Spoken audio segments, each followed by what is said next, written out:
guys, and welcome to FP1 and welcome back to the Post Podium Podcast. This is, of course, the series where it's been a few days after the Grand Prix and the excitement's kind of it's settled down a little bit, but there's a lot of news stories to go over and talk about in the wake of the Grand Prix at the Nürburgring. The Eifel Grand Prix, not the German Grand Prix. I'm gonna mess it up at some point today, but joined with another very special guest. Absolutely delighted to be joined by Brittany from Brit in F1. Brit, how are you to begin with? And do you want to talk a little bit about your channel before we jump into things? I'm good, thank you. My channel is Brit in F1 and I do race reviews as well. Just do videos on voicing my opinions about everything to do with Formula 1. So go and check that out. Fab. And all links that will be down in the description of this one. So do make sure you go and check out Brit and give her a sub as well. Now, let's jump straight into this. I think the best place really to start, it's got to be Lewis Hamilton. 91 race wins, something that go back even a couple of years. I think there's no way he'll do it. Schumacher's record, it surely seems unbeatable at this point, but no, he's done it. And yes, you could argue the car has been utterly dominant this year, but it was the exact same in Schumacher's era with the Ferrari. But kind of what do you take on that, and how did you kind of view that weekend? Because I know you are a pretty big Hamilton fan, if I'm not mistaken. Yeah. I was actually really emotional. I literally had tears in my eyes. Like, it was a really big moment for me as a fan because I grew up watching him. That's how I got into Formula 1, watching Lewis Hamilton. And when you're younger, looking at records set by Michael Schumacher, you would never think anyone could touch them. And Lewis, who is kind of a local hero for me, he grew up in Stevenage, which is like 10 minutes down the road. So to see him achieve a massive amounts of achievements as what he has done in Formula 1 was so emotional, and I'm so proud. Yeah, and obviously you had that brilliant moment at the end of the Grand Prix where we saw a very similar thing when he I think it was either he beat or he tied with Senna's qualifying record, or it might have been I think it was Senna's race record actually at Montreal a few years ago, and he was given one of Senna's old helmets. We saw a very similar thing with Mick Schumacher delivering Michael's helmet. And obviously I was a massive fan of Michael in his years of dominance, but I did grow to like him a lot in his Mercedes tenure from 2010 to 2012. And that was the emotional bit for me. Seeing Mick, who I've also watched come up as well, just such a beautiful moment. And I think everyone kind of shed a tear, whether you like Michael or not. And I think the real shame really is the fact that Michael could not be there to see it. To see it all unfold. And obviously we're wishing Michael well, but what did you think of that moment as well when that helmet was awarded? Yeah, that was a lovely tribute. I wasn't too sure if they would actually do anything, but to actually see Mick come up and give him Michael's helmet was massive. And the Schumacher family could have been a bit stubborn about it. I mean, they probably would never have been, but they could have been because of what Michael achieved. They probably never want to see that taken away from them. But what they done as a tribute, I thought was very beautiful. And, Michael, if we wish him well, he would have loved to have been there. So to see Mick give that was lovely. No, I completely agree. So let's move on from hero to very much zero for this weekend, Alex Albon. And every weekend I think, can I defend him? No, I can't. Oh, I know. And this weekend I think he always said it about as his mission to kill every single other driver out there on the circuit. I mean, he nearly went into Ricciardo. As a big Ricciardo fan, I was shitting myself, I'll be honest. In lap one, I was like, get in. All right, Ricciardo's got past Albon. We're getting there. And then I just see Albon lock up, heading straight into the side of Ricciardo, and then it cuts away. I was like, is he okay? Danny, come on. There was a little bit of contact there, but then there was the more serious contact with Danny Kvyat, which, frankly, it was an unnecessary incident. Kvyat, I think he outbraked himself going into the into the chicane, cuts across the chicane, goes to give up the position to Albon. Albon's like, yeah, I'll take the position, and your front wing as well. And in a weekend as well where Albon, he needed to show his stuff, and he just didn't, did he? I know. I feel like we're having the same conversation every week about Alex Albon. But this was bad. This was probably one of the worst weekends I have seen from Alex. Usually he's a very clean driver. I said previously on a video, like, the 2019 rookies, they all have respect for other drivers, like, they're really clean at driving.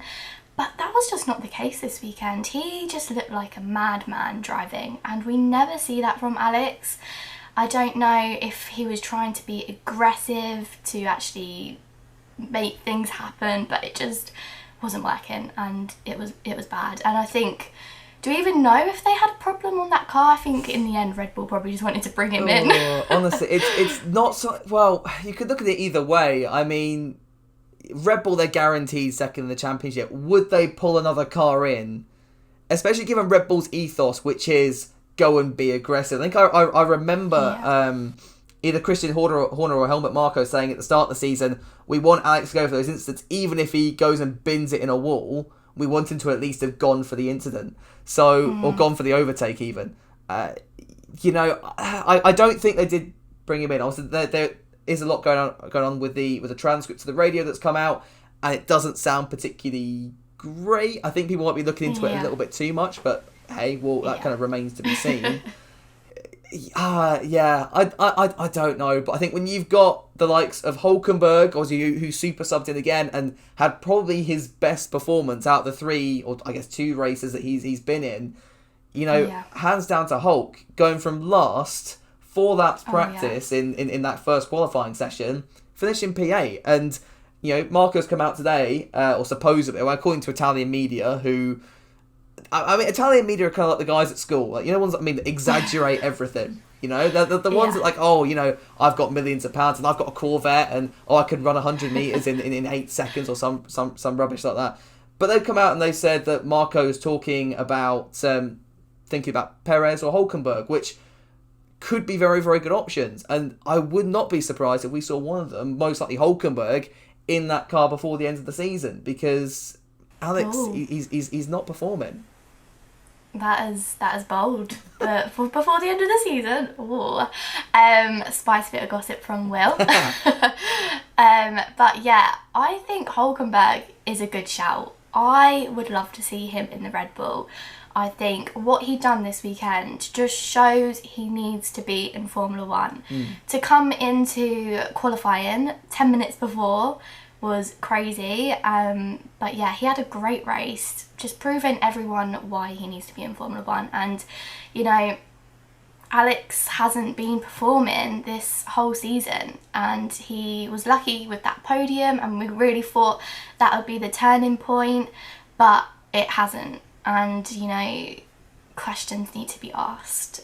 So yeah, I would love to see Hülkenberg there, to be honest with you. Yeah, no, agreed. I think thinking also about Red Bull's kind of ethos, they've got no young drivers to bring up anymore. They find themselves in a bit of a tricky situation there. They've got to finally start looking outside of that program, especially as you start having teams like the Renaults and Aston Martins, they'll be called next year, and McLaren getting closer. That second place in the championship is no longer going to be as guaranteed, especially come 2022. So you've got to have a think. And even if they do promote Tsunoda next year, are they going to make the same mistake again of giving him a year in that car and promoting to the senior team? Because it's not worked with Gasly and it's not worked with Albon either. So my guess and my little bold statement, which I'm going to say here, is Hülkenberg will be in that car by the end of the year as an evaluation process, just like they did with Albon midway through last year. And as much as I hate to say it, because I don't like it when teams do that, we're now at a situation where this is worse than Gasly. The performances, they just aren't there. So yeah, anyway, what we'll do is we'll move on from Red Bull to an ex-Red Bull driver, and a driver I'm very, very happy about in Daniel Ricciardo. Finally, it's been 2.5 years of waiting on this, and we have a podium. And then there's no Shuey. He forgets. I know, he forgot a Shuey. It's the interview afterwards where I think it was Lawrence Barretto that was interviewing him and said, so where's the Shuey, mate? And the shock he was gutted on his face. But he just forgot. And when you're in the moment, fair enough. But yeah, I'm so happy for Ricciardo this weekend. He has been one of the top performers of the season. And someone who I don't think has been spoken about as much as he arguably deserves to be. He's had, 2 or 3 P4s already this season. Absolutely wiping the floor with Esteban Ocon. Oh, I know. What would you take away from Ricciardo this weekend? I think it's been a long time coming, that podium. He has thoroughly deserved that. He's been so good all season, as you said, wiping the floor with Esteban.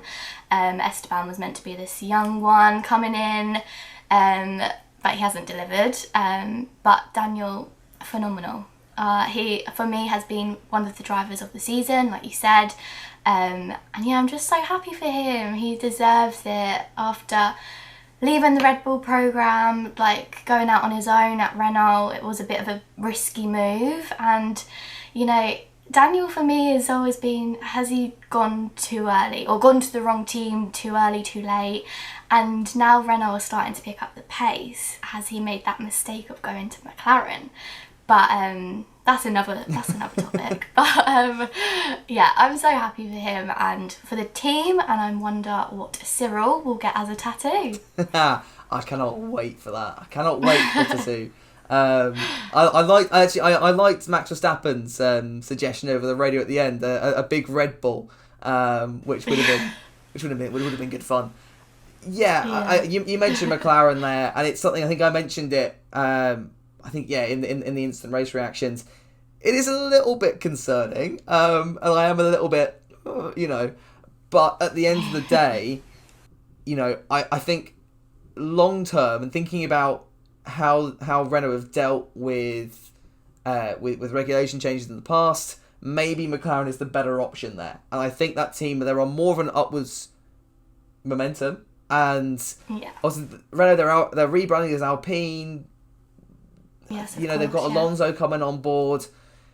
I'm equally excited to see how Alonso does in that car next year, because he obviously had his test today as we're recording. He said that the car outperformed him, I think was the quote that he said, which is a little bit concerning. I'm not gonna lie, but we'll give it time. I just kind of hope that Alonso's return isn't a kind of Schumacher-esque return where he's not really the same driver he was when he left, but.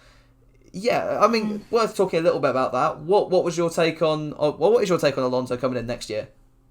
I'm not too happy about it. I could probably sit here for ages and ramble on about it, purely just based on the fact that we have so much young talent coming through the ranks now, and I just don't think it's fair to give it back to someone who's been there, done that, and is a world champion. So that's my take on it. People will obviously disagree, but I'm interested to see how he does. I'm interested to see how actually Esteban Ocon does against him, purely based on the fact that, for me, Esteban has not lived up to expectations this season. He's not done well compared to Daniel Ricciardo, and everyone had high praises for him, considering he was meant to be going to Mercedes at one point, which would have been a little bit concerning. But yeah, I'm just interested to see how the Esteban Ocon situation will go. But I kind of agree with what you said about the Michael Schumacher escapade, where he'll come back and he just won't be as good as what he was, because I have a feeling that might happen, but you never know. Yeah, I agreed. And you mentioned Ocon there. I think it's kind of a good segue into the next point of, he could have been in the Mercedes this year, and that Mercedes driver that has that seat, Valtteri Bottas, I'm kind of gutted for him, because in qualifying he looked like he was up there. I was shocked. I genuinely thought they'd mixed up the race trackers, and they put Hamilton's on Bottas's car, and Lewis had just qualified 2/10 quicker. Thinking back, the way Lewis kind of warms up to a weekend, usually Bottas is quickest out the blocks. If you go back through the practice sessions, FP1, FP2, sometimes even FP3, Bottas has been on the pace. And then Hamilton kind of slowly works his way up. He gets closer to Bottas, and then by qualifying, he's all over him. They didn't have that opportunity this weekend, and when it's basically a brand new circuit, albeit not for for both of those drivers. But it's been 7 or so years or 8 years since they last drove there. That could explain why Bottas was a step ahead of Hamilton come qualifying, because Hamilton hadn't had that time to properly dial into the circuit at that point. That's my take on it. But obviously, the race comes around and Bottas, he threw it away, you know, to be honest. That lock-up, obviously, you know, if those engines issues, they probably would have come in at the same point in the race as they did. He would have lost it, but yeah, it kind of feels like the champion. Well, if it didn't already, it kind of feels like the championship fight is well and truly over now. Yes. Yeah. I have been one to kind of slam Bottas this season, just purely because I wanted him to do so much more this season. And then when we had that qualifying lap on Saturday, I was like, great, we've got a race on our hands, this is going to be fun. And then going into the first corner, at one point I thought they took each other out because they run so wide with each other. I was like, oh my god. But yeah, he kind of fluffed it a bit, and he doesn't do well under pressure with Lewis breathing down his neck. And yeah, it's such a shame, because I think if Valtteri obviously didn't have that problem, we could have had a good battle on our hands. But, you know, we'll never know that. So yeah, it's a shame, because this was probably the one weekend where Bottas did have to win to stay in contention. And that's obviously not the case now. Yeah, I think that championship, I think the constructor anyway can be wrapped up in Portimao if both Red Bulls retire or don't get points, which in Albon's case is probably a necessity, which is going to happen anyway. And you know, Verstappen, it might take a bit of a crazy incident or a crazy race, but we'll see. I think if the Mercs get a 1-2, that's constructor championship wrapped up at round 12. Wow. Yeah, that's what 5-6 rounds for the end of the season. That just shows how dominant that Mercedes car has been this year. Yeah. I think we've got to look until 2021, but even then, when a Bottas can bring something, maybe it's going to take a lot, you know. It's going to be Bottas 0.5 or something, whatever it is. I think we're still waiting for him to bring the fight, aren't we? I think he needs to figure out where he's put his porridge and bring back Bottas version 10, you know, to try and beat Hamilton, because it's not.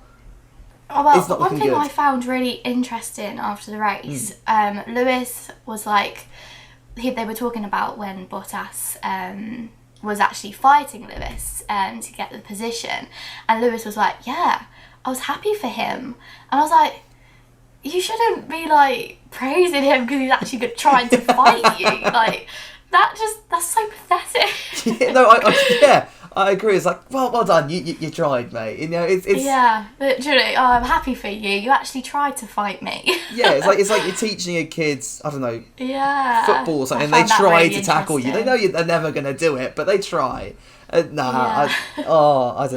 I feel for Bottas. I imagine, you know, he is a very, very good driver. He's very much in almost like I'd say an Albon boat after this weekend. I'm not too sure, but on his own, he's a very good driver. But he's matched up against Lewis Hamilton, who is going to be one of the greatest drivers of all time, no matter what way you look at it. At least from no matter whether you even if you say, you know, the drivers of the past were better.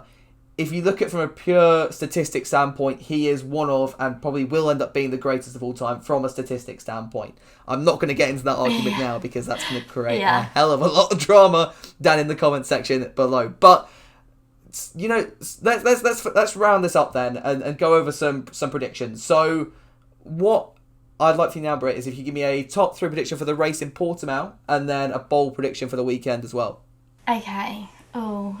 I think. Oh, okay. Right. What are we gonna say? Right.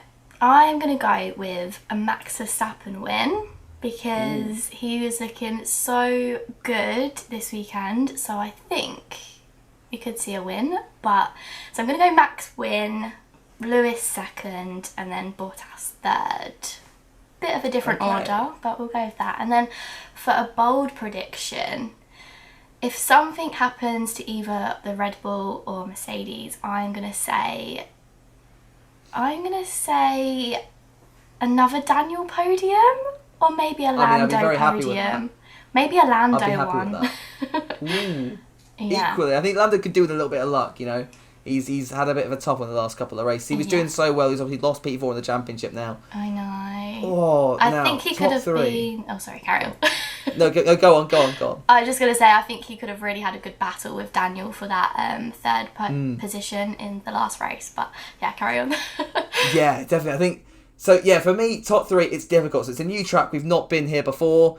I did a few laps on the sim the other night, and it's difficult. It's a brilliant circuit. I cannot wait. I mean, I found myself careering backwards into a pile of cars at the first hairpin. It wasn't great. It's on my Twitter. If you want to go at FP1 Will, go follow me on Twitter. There you go.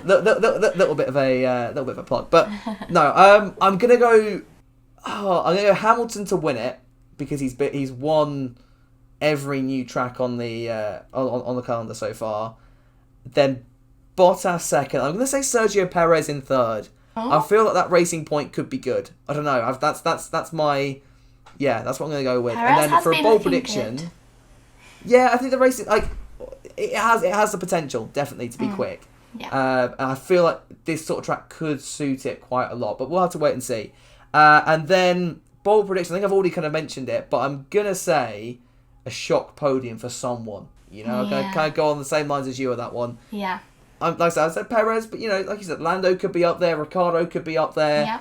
Stroll could be up there. We can't count Stroll out. He's been having a solid season. Yeah. And as a secondary one, I think we'll see Nico Hülkenberg in the paddock at some point over the course of the weekend. Oh, really? That's all I'm saying. I'll put it out there. Sat down with Christian Horner. Oh, please. Signing a little piece of paper that says "F*** off Albon, we want you in the car."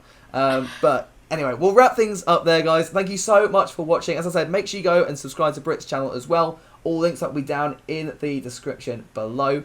And yeah, let me know down in the comments below what your predictions are for the Portuguese Grand Prix. I'm not going to get that wrong. I nearly said Argentinian Grand Prix again. I'm not doing that mistake again. But yeah, let us know your predictions for that one. I'll get back to everyone or as many people as I can down in the comments. But yeah, thank you so much for watching. Hope you have a lovely rest of your week. And I'll see you all in the next one.